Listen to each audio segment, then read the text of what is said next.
I had a very nice chat this morning with a friend of mine who has an allotment. Now, I've always thought allotments are fantastic things because you can grow your own veg. And if you're growing your own veg, of course, you can decide how you grow your veg, whether you want to remain organic or whether, of course, you want to use a few chemicals to help it along its way. Now, I don't know if allotment organisations have certain rules and regulations. I'm sure they do about what sort of chemicals you can use or not use and which ones they don't. I don't want to get into that particularly. But of course, having an allotment it gives you a bit of control, I suppose, on what you can grow, depending on your knowledge. And of course, you've got an environment in which a lot of people around there hopefully will help you.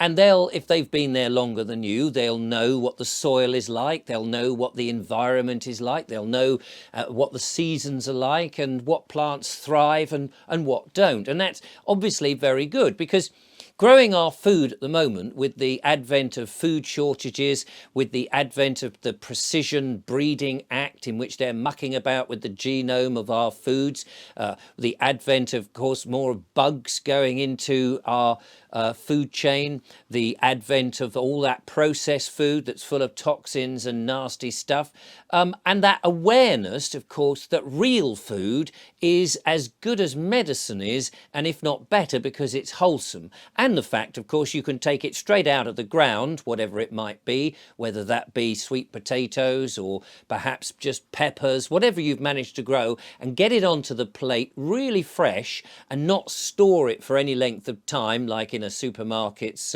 refrigerator, so that the minerals and the vitamins and those nutrients sort of deplete, assuming there were any minerals and vitamins and nutrients in the supermarket food.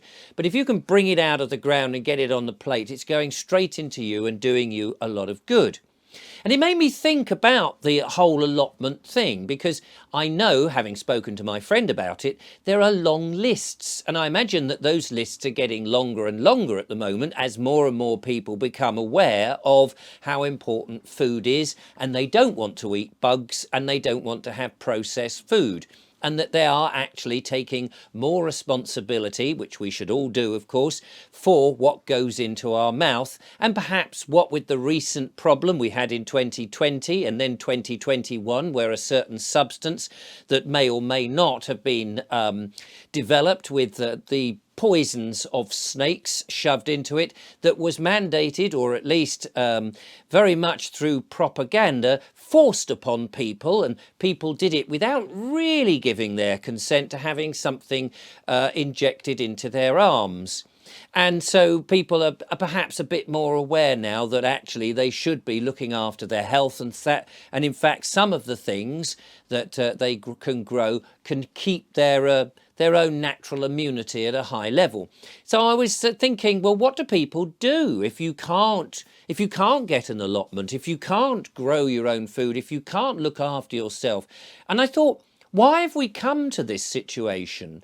Because if you go back to the Middle Ages and before, people, I know life was hard. We didn't have penicillin. We didn't have the NHS. We didn't have all those wonderful, lovely doctors who were there ready to look after us if ever there was some sort of, great plague of some description to turn us away from hospitals and tell you to be locked up in your house and only come when you can't actually physically breathe.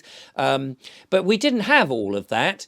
But we did have that we had little cottages, and even the workers on the domain of the landlord would only have to work on the lord of the manor's property for only so many days of the year, and the rest of the time they were busy growing whatever they could on their property. And people would have had cows and pigs and had access to dairy and would have made stuff themselves. I mean, it was a hard life, I grant you, but they would have had the right, if you like, to grow their own crops. We even had commons that their animals were permitted to go onto the commons. And in the woodland, there were certain rules about how much wood you could pick up from the woodland. And in many ways, although they were hard times, it seems to me that there were certain freedoms that people had that we now have had taken away.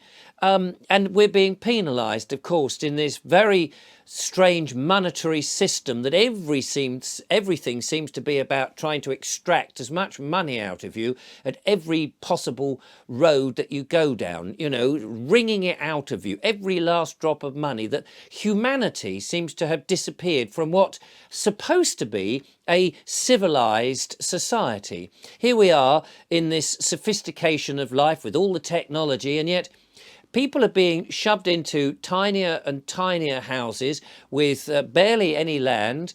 And I started to think, do you know what we ought to have? Why are we not in this situation that no matter where you are, no matter what your property that you buy or rent, it should, I think, in a fair society, in a society that, let's say, was run by the people, rather than tyrants or dictators. And thank God here in England, in Great Britain, we're not run by dictators or by a tyrannical government. Thank goodness we don't have any of that to worry about.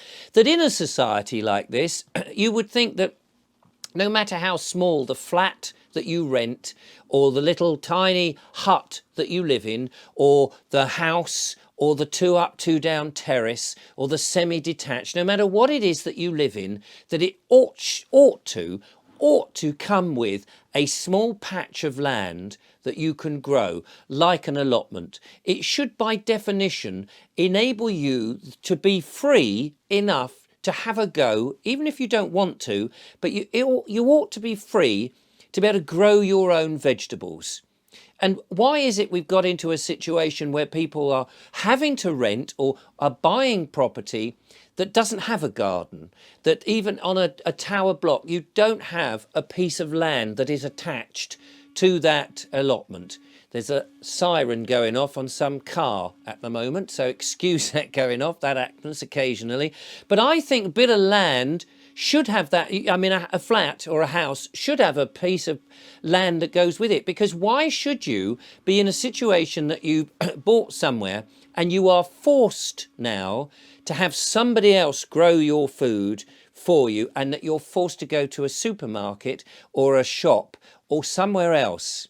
Surely in a civilized society that a home comes with that freedom to grow your own stuff, so that you have that opportunity rather than being forced to have to go and buy processed food. Because if you can grow your own food and decide to grow it as organically as possible, you are in control of your life. And after all, if you are paying the council tax and you're paying to live somewhere, surely as part of that environment, you should be able to grow your own food.